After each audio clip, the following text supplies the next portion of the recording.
കാര്യമല്ല. 50 days കഴിഞ്ഞു. അതിൻ്റെ ഒരു സന്തോഷം, ഒരു കേക്ക് കട്ടിങ്.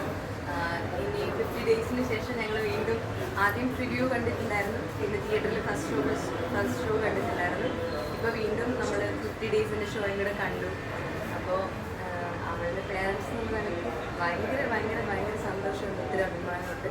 പിന്നെ നല്ലൊരു കഥയുള്ള നല്ലൊരു സിനിമയുടെ ഭാഗമാവാൻ പറ്റിയെന്നുള്ളത് അവൾക്ക് എന്നും ഒരു ജന്മായിരിക്കും അവളുടെ കരിയറിൽ.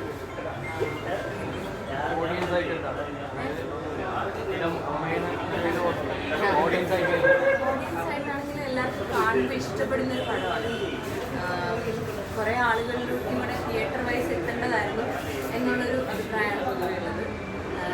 പിന്നെ ഇനി OTT-യിലേക്ക് ഇറങ്ങുമ്പോൾ ഒരുപാട് നല്ല അഭിപ്രായങ്ങൾ ഉറപ്പായിട്ട് വരുന്ന നല്ല കോൺഫിഡൻസ് ഉണ്ട്. അത്രയും നല്ലൊരു ടീം, ഹാർഡ് വർക്കിംഗ് ആയിട്ടുള്ള ടീമായിരുന്നു. ഞങ്ങൾ രണ്ടുപേരുടെ